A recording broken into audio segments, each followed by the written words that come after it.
Hi, welcome to Think for Yourself Clubhouse. We have a little bit of table talk today. Present with me are Lisa Parker, our producer, and Dennis Reinhardt, my co-host, my better half, Aggie Martin, and I'm Bill Martin. We're here just to say a few things about why we're doing what we're doing. We thought maybe it would be a good idea to discuss our general philosophy of how we're proceeding on this podcast. By this time we've had, half a dozen or more rather lengthy productions. And we want to talk a little bit about the themes of it. I think one of our themes is that we're concerned with local issues. Is that right, folks? That's right. That's right. Lisa, what are some of the problems? You've got a professional life. You work at the municipal court. I was really troubled starting a couple of years ago, and it's kind of snowballed why we need to do this. We have a lot of complex issues that affect us here in southeastern Ohio, specifically Jackson County, that can't be boiled down into two sentences or a meme. And then everybody gets wrapped up in groupthink and not realizing what is really affecting us here in Jackson. We're all neighbors, we're all friends, we all have family histories that go back and know each other, and we're all kind of in the same boat of living in Jackson. So I thought it was important to really delve into issues that affect us here in Jackson County that are happening at the local level, the state level, and the national level. And then I have the other issue with what's going on with the Veterans Administration, and I have a very personal reason for looking into that. I was blessed in that we found a group of people that also were concerned about what's happening to our community and why we're having these divides. We can disagree on certain issues without being disagreeable, debunking silly things like a certain group are eating people and a certain group is all evil Darth Vader. Neither is true of either party. And so I think it's important that they can see us having these conversations and explaining why certain issues are important here and bringing in people from all walks of life to discuss those. Yeah, full disclosure, you're the county chair of the Democrat Party. On the other hand, we've made a policy decision in this group that we try not to utter the word Democrat, we try not to utter the word Republican. That is we're correct. More interested in finding, if we can, and if it's there, nonpartisan approaches and how can we get together to solve some of these problems and approach some of these problems. And I know, Dennis, your background is in education. You're an old coach, you're an old teacher, and you still love to roam around the beautiful countryside. And I think all those experiences give you an orientation that you want to bring folks together. Would that? That's exactly right. The way I see that we're doing things with this is we bring in people that are on the front line of facing some of the issues and problems that affect us all. And we're not trying to persuade you one way or another. What we're trying to do is give you information. We're trying to show you, how does your local government work? What does your library do for you? Those sorts of things. And you can watch this. You can get good information, and the title of it is Think for Yourself. Okay, so we present these people. They are the ones that are handling some of these problems. They have to make decisions. And that's, better than hearsay. People will think things are a certain way, and they're not. And again, I want to make this clear. We're not trying to persuade you one way or another. We're trying to give you information, good information. We're trying to bring an awareness to what's going on, how these things will affect us all, whether we're in politics or not into politics or whatever. These issues, you have to understand some of the things we take for granted. Once those are gone, it's going to affect us all. So we want to help that way. That's the whole purpose of this podcast.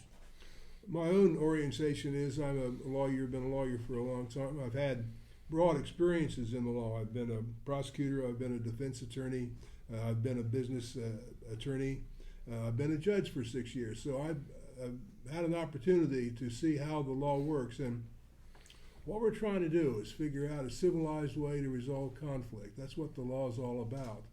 And when I see what I consider to be failures of any attempt to resolve conflicts, I call them out. That's why when you review the shorts on the Think for Yourself podcast, you're going to find some rather severe criticisms of the current administration. I mean that sincerely, and I mean it in the best way. That is, we should be trying to heal. We shouldn't be trying to divide. That's what this is all about. Now, in specific, some of the issues that we've been talking about discussing with our upcoming interviewees, just run down some of the lists. Public school funding is, to me, an incredibly important item. We should be figuring out how we make education in our public schools better, how we help our kids read better, how we help our kids perform better in school instead of trying just to get enough funding to keep the darn things open. So that's public school funding. Public library funding, we found recently that, excuse me, the public libraries are going to lose significant funding relating to their ability to use the internet with the public. Economic development is always a concern in Southeast Ohio. Always has been, always will be. And you folks have been able to point out when we made our list here preparatory to this podcast that we're worried about loss of Medicaid benefits and what it will mean to our community.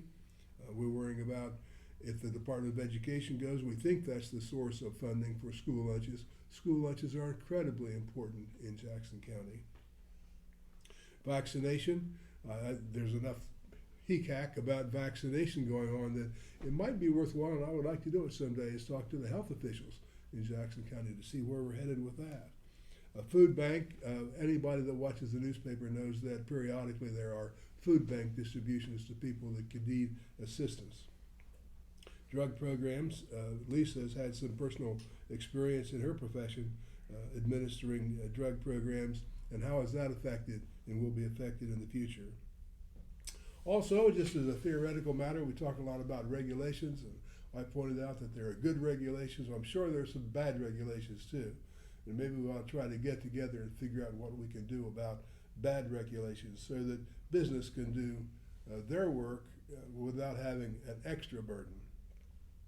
And finally, one that I think we're going to have to be worried about is the VA hospital in Chillicothe. What's going to happen to that institution? So folks, that's kind of the orientation we have for Think for Yourself podcast, why we're here and why we're doing what we're trying to do. You have any comments, Dennis? I just want to say one thing. I'm going to put a pitch in for, we're having a rally for public education this Saturday, April 12th, from 2 to 4 in Manpower Park. And again, as Bill said, this is not a partisan issue. This is something that affects everybody, even people that do not have kids in school. With a significant loss of funding, where else are you going to get the funding from but maybe property taxes? And we realize that people are already paying high property taxes. So it's in your interest to take an interest in that issue of public school funding. And that's one of the most important things right now, for me, at least anyway. And I think we established this Think for Yourself Clubhouse because we tried to communicate a lot of things over the past several years about politics. Face it, it was mostly about politics and issues in politics. And I think people don't understand that government actually does do a lot of things. And they're useful and helpful things, and it's all right for government to do things that are not for profit. And we didn't reach very many people, but with all the efforts we put in, Mary Jean and Dennis and the Parkers and Bill and I put in a lot of effort, but we didn't reach very many people. And we're trying to reach out to more folks. On the education standpoint, I can remember my grandmother, who was an educator, and a little history of anybody who knew Opal Burton when she was a teacher. She was raised in Kentucky and taught herself how to read. There was no school. They finally had a little one-room schoolhouse, and in what would now be the 8th grade, she became the school marm. This is kind of her story. She got grandfathered in and actually started teaching school before she ever completed a high school education or got her college done. But she got that done, and she went on to get a master's degree and then a PhD. And she always said the greatest gift that you can give anyone is the gift of reading. So that wraps in our library, our education, our school system. The greatest gift you can give any child in the United States of America, no matter where they fall on any type of spectrum, ability, disability, athleticism, non-athleticism, is the gift of an education. Some of us went into the military to get that education to continue on. Some go to trade schools, but you're expanding, and it's a gift, and it's what we have to continue to give, and that's why nothing else matters if we can't educate our population. The second thing that I think is critical to understand is to control diseases. And there's a lot of different ways, and I'm not going to argue about vaccines.